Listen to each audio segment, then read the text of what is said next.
ನಮಸ್ತೆ ನನ್ನ ಪ್ರಿಯ ವೀಕ್ಷಕರೇ, ನಮ್ಮ ಲಕ್ಷ ಚಾನಲ್ಗೆ ಸ್ವಾಗತ. ವೀಕ್ಷಕರೇ, ಸ್ವಪ್ನದಲ್ಲಿ ನಮಗೆ ನಮ್ಮ ಭವಿಷ್ಯಗಳು ಅಥವಾ ಬೇರೆಯವರ ಭವಿಷ್ಯಗಳನ್ನ ತಿಳಿಸುವಂಥ ಯಾವುದಾದ್ರೂ ಒಳ್ಳೆಯ ಸಿದ್ಧಿ ಮಾಡ್ಕೊಳ್ಳೋದು ಕೊಡಿ ಅಂತ ಕೇಳ್ತಾ ಇದ್ದೀರಾ. ನೋಡಿ, ಇವತ್ತು ಅದಕ್ಕಾಗಿ ನಿಮಗಾಗಿ ಹುಡ್ಕೊಂಡು ಇವತ್ತು ನಿಮ್ಮ ಮುಂದೆ ಇಡ್ತಾ ಇದ್ದೀನಿ. ಇದು ನಿಮ್ಮ ಏನಾಗುತ್ತೆ, ಮುಂದೆ ಏನಾಗುತ್ತೆ, ಅಥವಾ ನಿಮ್ಮ ಶತ್ರು ಯಾರು ಬಂದಿದ್ದಾರೆ, ಅಥವಾ ನಿಮ್ಮ ಮುಂದೆ ಕುಳಿತಂಥ ವ್ಯಕ್ತಿ ಯಾರು,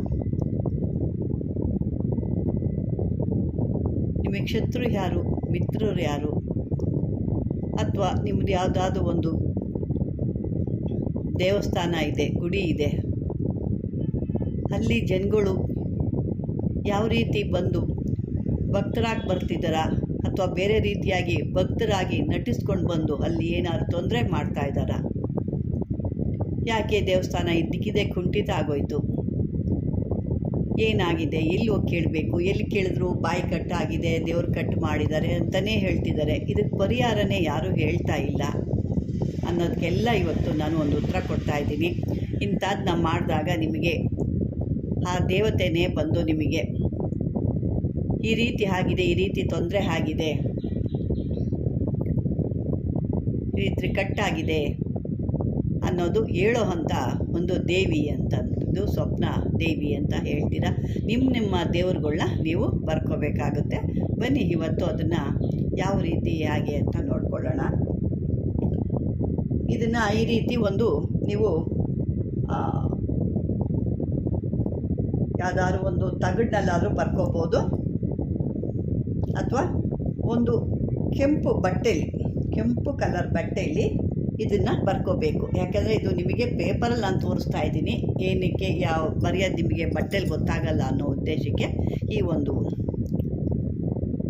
ಪೇಪರಲ್ಲಿ ಬರುತ್ತೋ. ಇದನ್ನು ನೀವು ಕೆಂಪು ಬಟ್ಟೆಯಲ್ಲಿ ಚಿಕ್ಕದಾಗೆ ಅದನ್ನು ಬರ್ಕೋಬೇಕು. ಮಧ್ಯದಲ್ಲಿ ಅಲ್ಲಿ ದೇವಿ ಹುಲಿ ವಾಹನ ಮೇಲೆ ಕೂತಿರೋ ಅಂಥ ಮೂರ್ತಿನ ಚಿಕ್ಕದಾಗಿ ಬಿಡಿಸ್ಕೋಬೇಕು.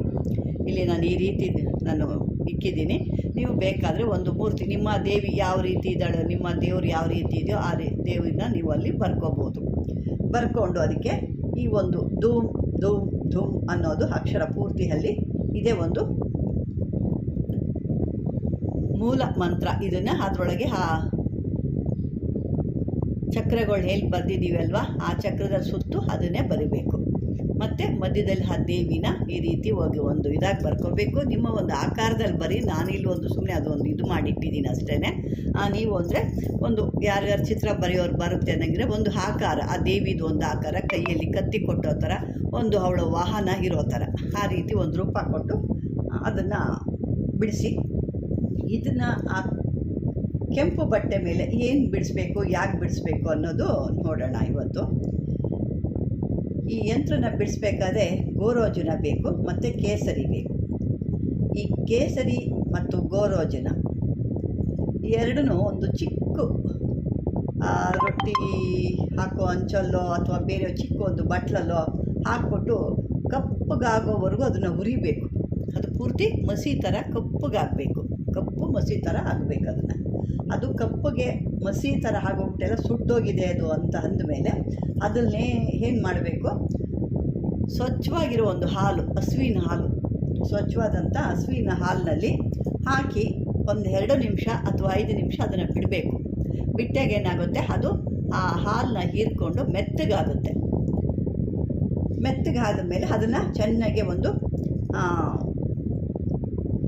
ಕಲ್ಲು ಮೇಲೋ ಯಾವುದೋ ಗಂಧ ತೇಯ್ತೀವಲ್ವ, ಆ ಕಲ್ಲು ಮೇಲೆ ಇಟ್ಕೊಂಡು ಸ್ವಲ್ಪ ಆಗಿ ತೇದ್ರೆ ಅದು ಕಪ್ಪಗೆ ಪೇಸ್ಟ್ ಥರ ಬರುತ್ತೆ. ಅಂದರೆ ಮಸಿ ಅಂತೀವಲ್ವ, ಆ ಥರ ಕಪ್ಪದಾಗಿ ಬರುತ್ತೆ.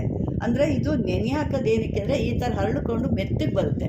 ಯಾಕೆ ನೀವು ಗಟ್ಟಿಯಾದಾಗ ಅದು ನೆಂದಿಲ್ಲ ಅಂದರೆ ಅದನ್ನು ತೆಯ್ಯೋಕ್ಕೆ ಅಥವಾ ನೀವು ಅದನ್ನು ನುಣ್ಣಗೆ ರುಬ್ಬಕ್ಕೆ ಕಷ್ಟ ಆಗಿಬಿಡುತ್ತೆ. ಹಾಗಾಗಿ 5 ನಿಮಿಷ ಬಿಸಿಲೇ ಶುದ್ಧವಾದ ಹಾಲಿನಲ್ಲಿ ಹಾಕಿ ನೆನೆಸಿಟ್ಬಿಟ್ರೆ ನಿಮಗದು ಚೆನ್ನಾಗಿ ಹಾಲನ್ನೆಲ್ಲ ಎಳ್ಕೊಂಡು ತೇವಾಂಶವಾಗಿ ಮೆತ್ತಗಾಗುತ್ತೆ. ತದನಂತರ ನೀವು ಅರಿಯೋಕ್ಕೆ ಸುಲಭವಾಗುತ್ತೆ.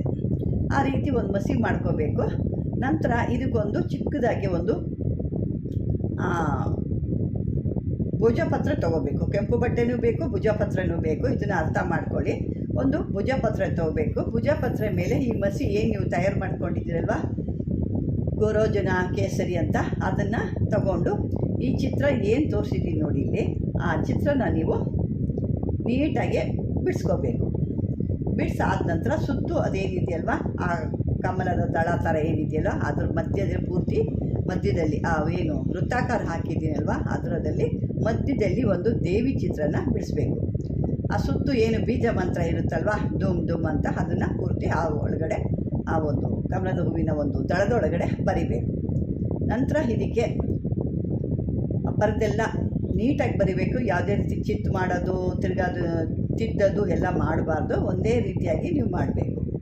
ಅದಕ್ಕೆ ಹೂವು, ಪತ್ರೆ, ಕುಂಕುಮ, ಧೂಪ, ದೀಪ, ನೈವೇದ್ಯ ಎಲ್ಲ ಮಾಡಾದಮೇಲೆ ಮನಃಶುದ್ಧಿಯಿಂದ ಅದನ್ನು ಪೂಜೆ ಮಾಡಬೇಕು. ಮನಃಶುದ್ಧಿಯಿಂದ ಪೂಜೆ ಮಾಡಿ ಕೇಳ್ಕೋಬೇಕು ನೀವು.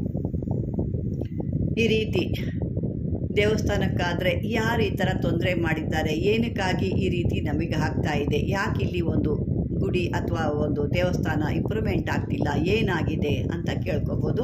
ಅಥವಾ ನಿಮಗೆ ಯಾರು ತೊಂದರೆ ಮಾಡಿದ್ದಾರೆ, ಅಥವಾ ನಮ್ಮ ಜೀವನದಲ್ಲಿ ಏನಾಗಬೇಕು, ಯಾಕೆ ನನಗೆ ಈ ರೀತಿ ತೊಂದರೆ ಆಗ್ತಿದೆ, ಯಾವುದು ಕೈ ಹಿಡಿದ್ರೂ ಕೆಲಸ ಯಾಕೆ ಆಗ್ತಾ ಇಲ್ಲ, ಉದ್ಯೋಗ ಯಾಕೆ ಸಿಗ್ತಿಲ್ಲ, ಅಥವಾ ಮದುವೆ ಯಾಕೆ ಆಗ್ತಿಲ್ಲ, ಅಥವಾ ಹಣಕಾಸಿನ ಪರಿಸ್ಥಿತಿ ಯಾಕೆ ಹದಗೆಡ್ತಾ ಇದೆ, ಮಕ್ಕಳು ಭವಿಷ್ಯ ಸರಿಯಾಗಿ ಆಗ್ತಾ ಇಲ್ಲ, ಅಥವಾ ಒಂದು ಮನೆ ಕಟ್ಟಲಿಕ್ಕೋ, ಭೂಮಿ ಕೊಳ್ಳಿಕ್ಕೋ, ಅಥವಾ ಮಾರ್ತಾ ಇದ್ದೀವಿ, ಅದು ಮಾರಕ್ಕೆ ಕೂಡ ಯಾರು ಬರ್ತಾ ಇಲ್ಲ.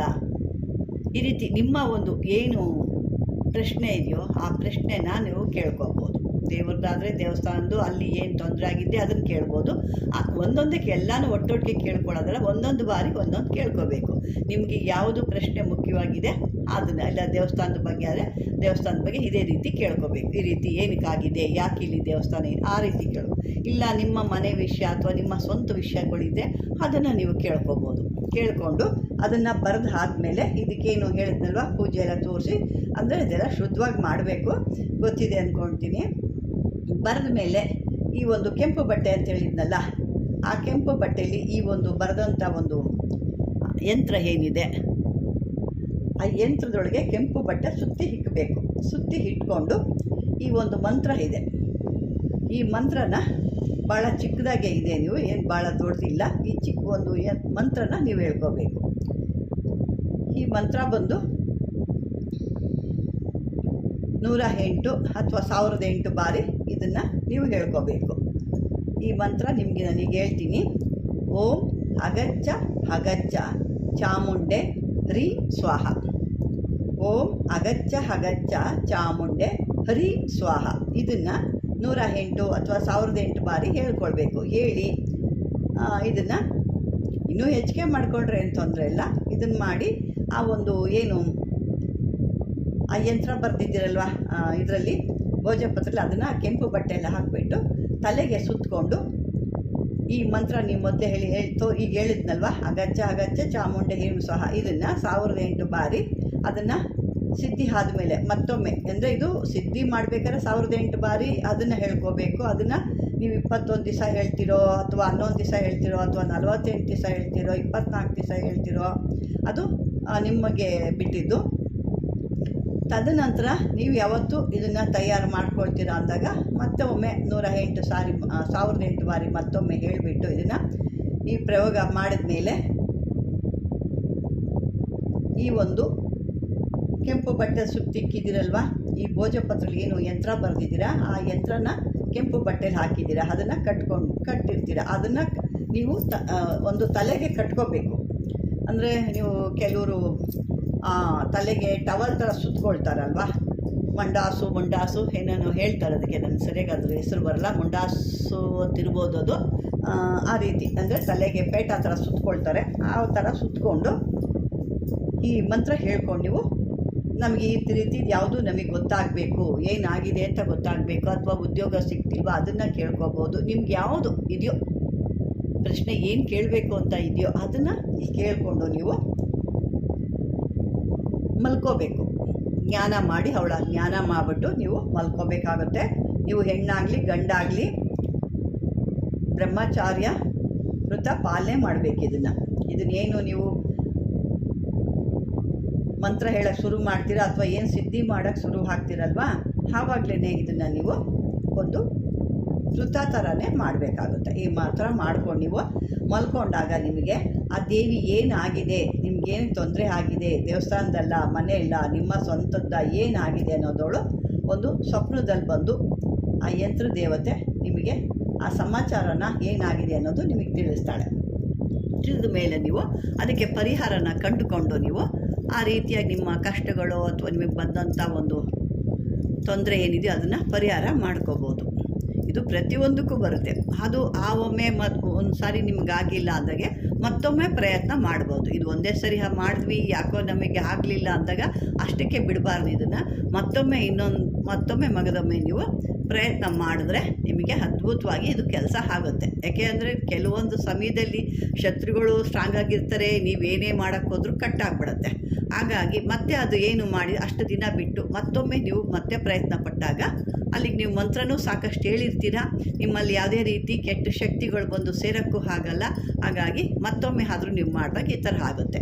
ಅಂದರೆ ನೀವು ಪ್ರತಿಯೊಮ್ಮೆನೂ ಕೂಡ ಇವತ್ತು ಒಂದು ಪ್ರಶ್ನೆ ಕೇಳಿದಿರ, ಅದಕ್ಕೆ ಉತ್ತರ ಸಿಕ್ಕಿದೆ, ಮತ್ತೊಮ್ಮೆ ನಿಮಗೆ ಇನ್ನೊಂದು ಯಾವುದೋ ಒಂದು ಪ್ರಶ್ನೆ ಬೇಕು, ಮತ್ತೊಮ್ಮೆ ನೀವು ಅದೇ ರೀತಿ 11 ದಿವಸ 20 ದಿವಸ ನಿಮಗೆ ಶಕ್ತಾನುಸಾರವಾಗಿ ಮಾಡ್ಕೋಬೋದು. ಕೆಲವ್ರಿಗೆ ಬೇಗ ಸಿದ್ಧಿ ಆಗಿಬಿಡುತ್ತೆ, ಕೆಲವ್ರಿಗೆ ಅವರವರು ಶಕ್ತಿ ಮೇಲೆ ಬಿಟ್ಟಿದ್ದಿದ್ದು. ವೀಕ್ಷಕರ, ಇಂಥ ಒಂದು ಅದ್ಭುತನ ನಿಮಗೆ ನಿಮ್ಮ ಮನೆಯಲ್ಲೇ ನಿಮ್ಮ ಕೈಯಲ್ಲೇ ನಿಮಗೆ ನೀವೇ ಮಾಡ್ಕೊಂಡು ನೋಡಿದಾಗ ನಿಮ್ಮಲ್ಲಿರೋ ಏನು ತೊಂದರೆ ಆಗಿದೆ ಅನ್ನೋದು ಈ ಒಂದು ದೇವಿಯಿಂದ ನೀವು ಕಂಡುಹಿಡ್ಕೋಬೋದು. ವೀಕ್ಷಕರೇ, ಈ ಒಂದು ಯಂತ್ರನ ಮಾಡಿ ನಿಮ್ಮಲ್ಲಿನ ಪ್ರಶ್ನೆಗಳನ್ನು ಅಥವಾ ನಿಮ್ಮ ತೊಂದರೆಗಳನ್ನು ಕಂಡುಕೊಳ್ಳಿ ಅಂತ ಹೇಳ್ತಾ, ಈ ಒಂದು ವಿಡಿಯೋ ನಿಮ್ಗೆ ಇಷ್ಟವಾದರೆ ಲೈಕ್ ಮಾಡಿ, ಶೇರ್ ಮಾಡಿ, ಸಬ್ಸ್ಕ್ರೈಬರ್ ಮಾಡ್ಕೊಳ್ಳಿ. ಮತ್ತು ಅದೇ ರೀತಿ ವಿಡಿಯೋ ನೋಡಬೇಕಾದ್ರೆ ಹೈಪ್ ಅಂತ ಬರುತ್ತೆ, ಅದನ್ನು ಟಚ್ ಮಾಡಿ. ಆ ಟಚ್ ಮಾಡಿದಾಗ ನಮಗೆ ಒಂದು ಪಾಯಿಂಟು ಅಂತ ಸಿಗುತ್ತೆ, ಬೇರೆ ಏನೂ ಇಲ್ಲ, ಅಲ್ಲಲ್ಲಿ ಒಂದು ಪಾಯಿಂಟು ಅಂತ ಸಿಗುತ್ತೆ ಅಂತ ಹೇಳ್ತಾ ವೀಕ್ಷಕರೇ, ಈ ಒಂದು ವಿಡಿಯೋ ಇಷ್ಟವಾದರೆ ಲೈಕ್ ಮಾಡಿ, ಶೇರ್ ಮಾಡಿ, ಸಬ್ಸ್ಕ್ರೈಬ್ ಮಾಡಿ. ಧನ್ಯವಾದಗಳು.